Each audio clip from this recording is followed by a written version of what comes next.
Welcome to Thetas, a place where mages explode like cheap fireworks, demons treat your soul like a timeshare, and somehow gender identity got a high-speed connection to 21st century Twitter discourse. Today, we're diving headfirst into one of Dragon Age the Veilguard's newest companions, Tash.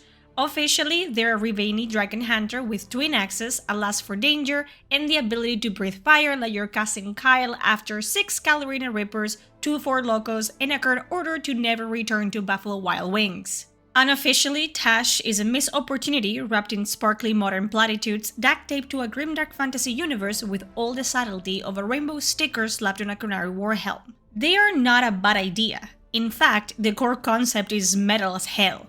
A fire-breathing dragon hunter, marked by something ancient, caught between cultures.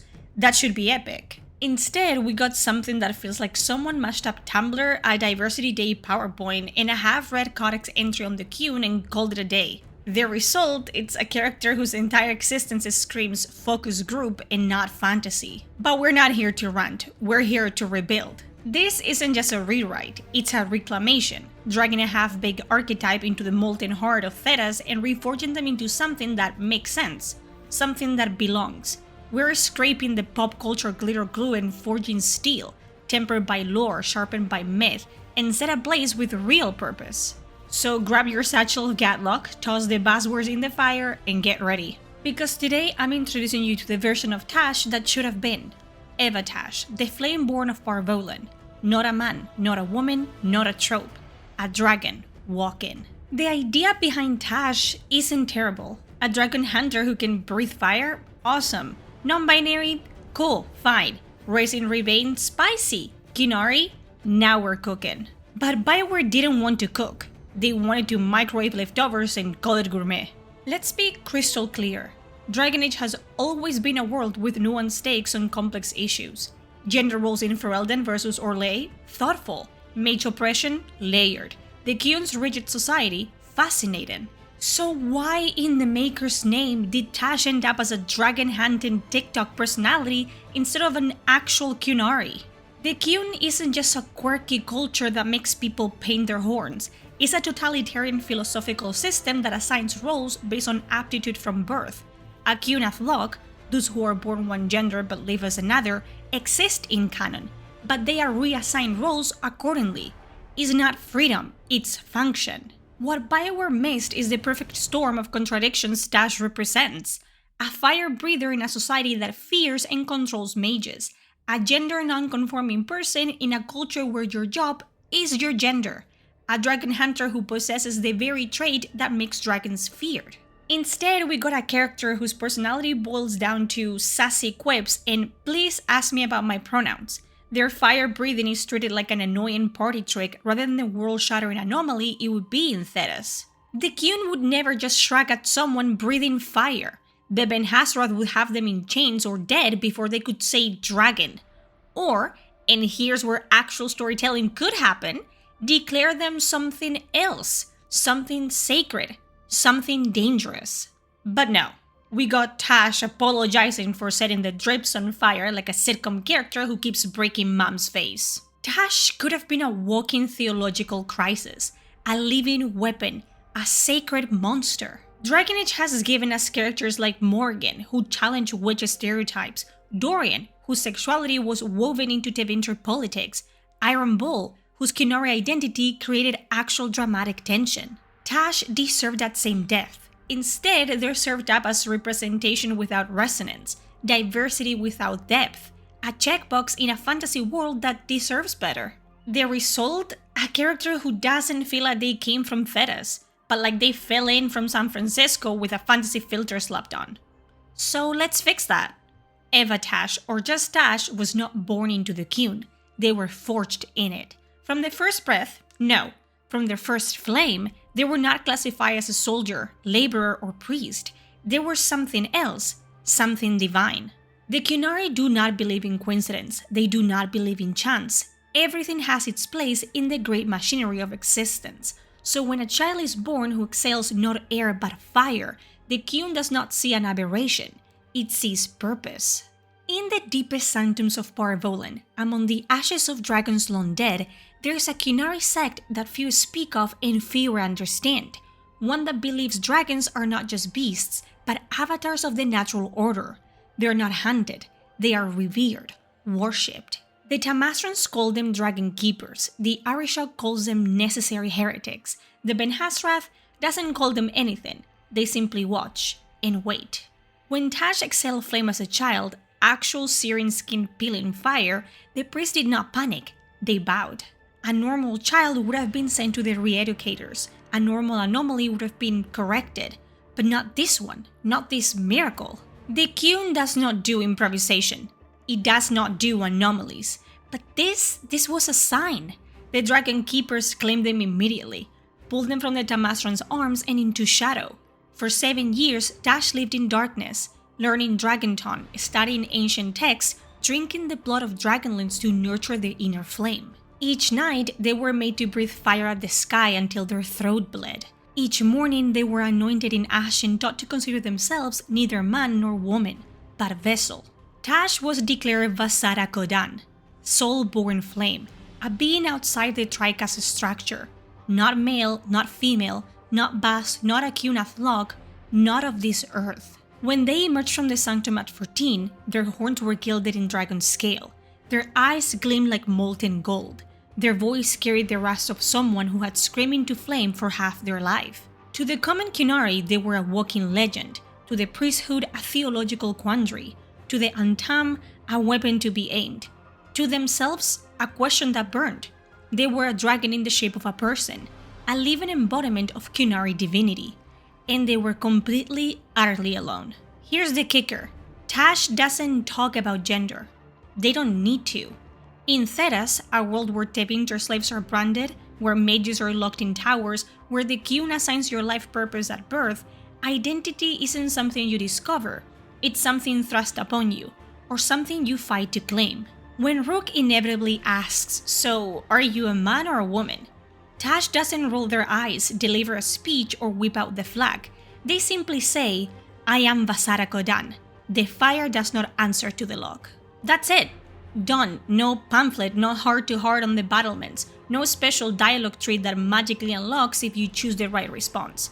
Just simple, unflinching certainty, the kind that only comes from knowing exactly who and what you are, even if others don't. If you ask more, of course they'll explain, but not with modern buzzwords or 21st century frameworks. They will tell you of ancient Qunari texts that speak of those who carry the flame between worlds, of how Porvolin's early stories tell of beings neither male nor female who walked with dragons, learned their secrets, and sometimes, rarely, miraculously, became them. The Qunari don't have a word for non-binary, they have something older, something built into their cosmology.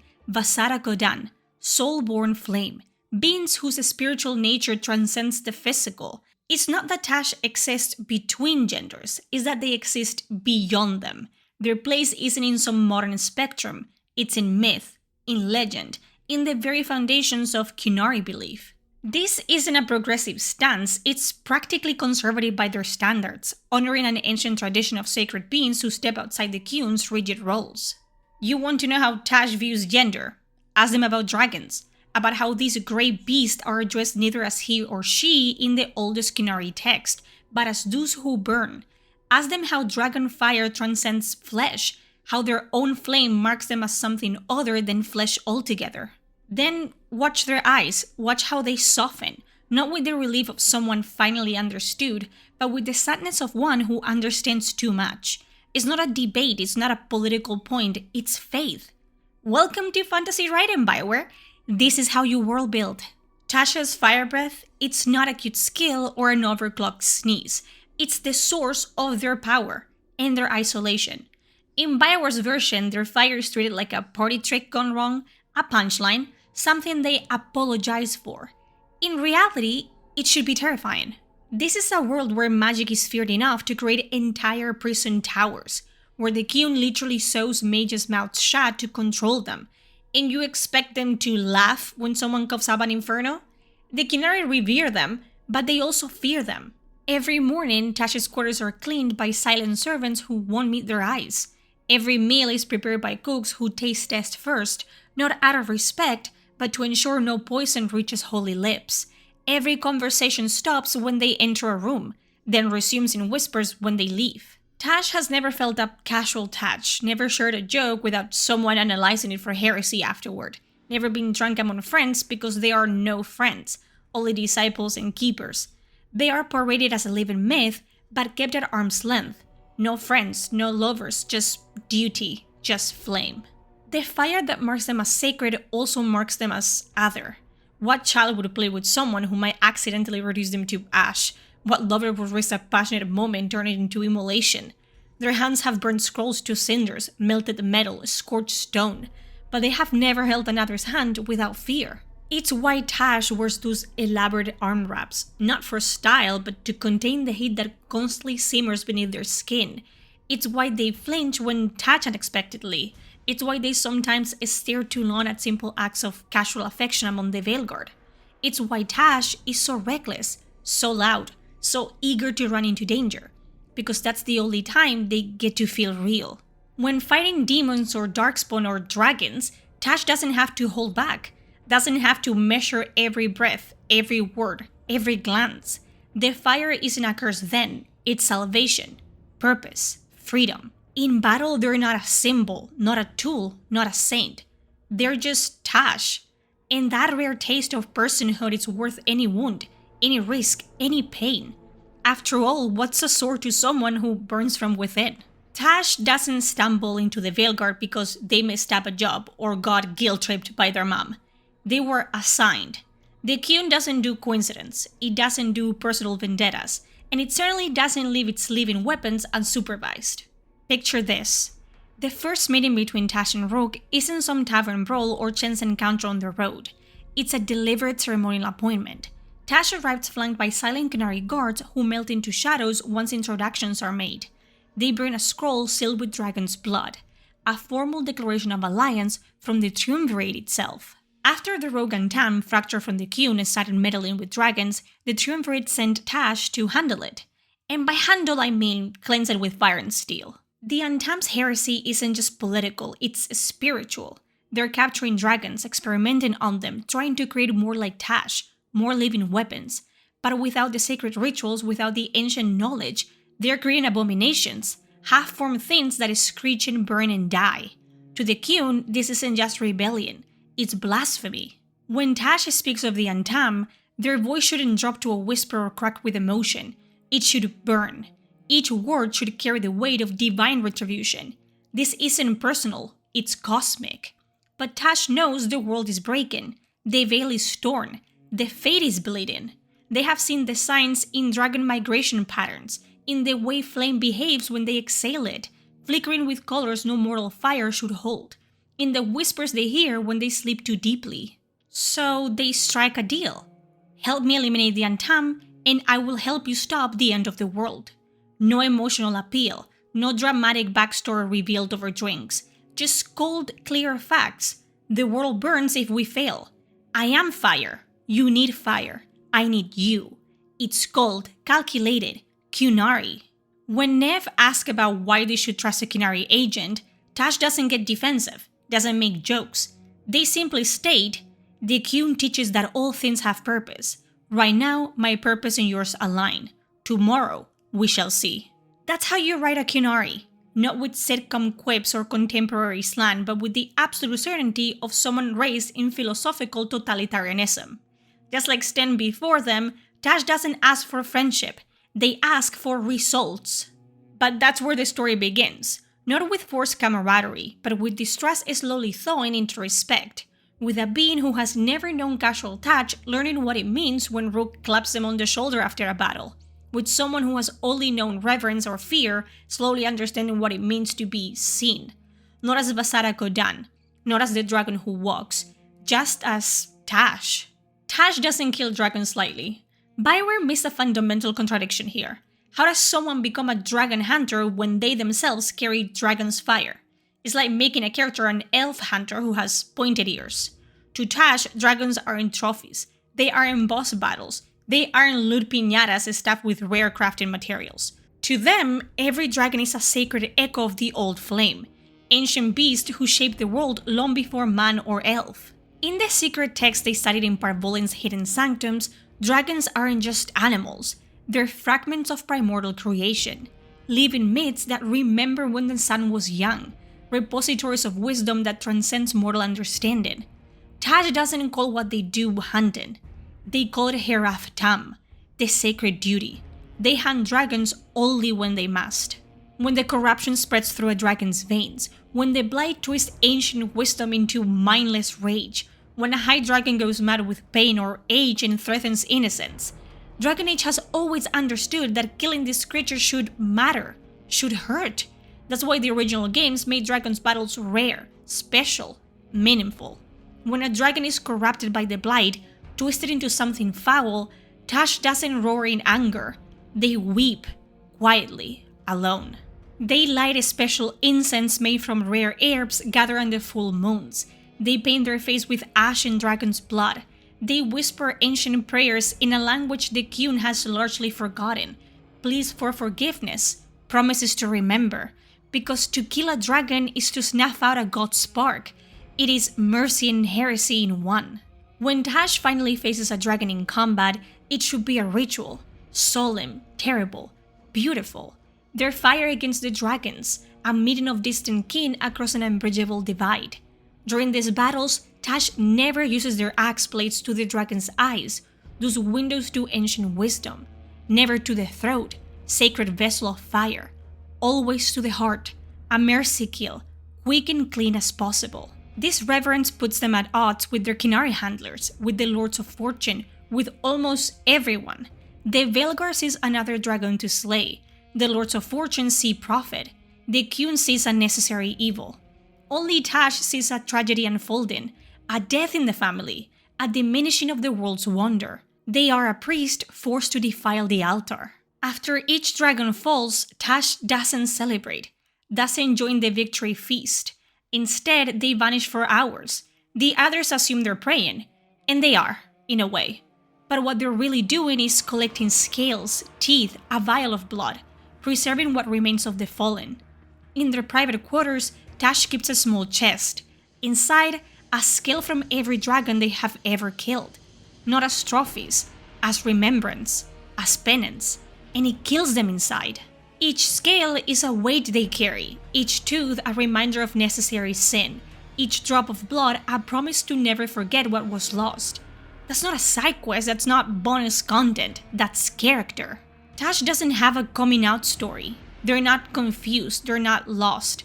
They know exactly who they are, because the Qun told them. From their first breath of fire, Tash was defined. Not man, not woman, not worker, not warrior. They were Vasara Kodan, a miracle, a walking answer to a question no one asked. This isn't a story about self-discovery, it's about self-reclamation. BioWare had the blueprint.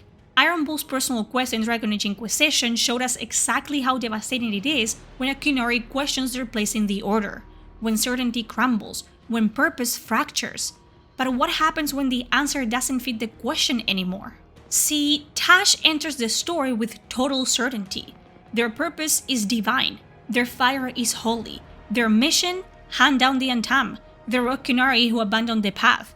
Is just another sacred duty, like breathing, like burning. When we first meet them, Tash should be the most devout character in the room. Their faith isn't performative, it isn't optional. It's woven into every scale, every flame, every word. The Qun isn't just their religion, it's their identity. The Dragon Keepers raised them on ancient texts and blood rituals. The Tamasrans paraded them as living proof of the Qun's divine wisdom. The Arishok aimed them like a weapon at enemies of the faith. Tash never questioned any of it, until it isn't. Mid-game, perhaps after a particularly brutal battle, Tash corners an Antam lieutenant.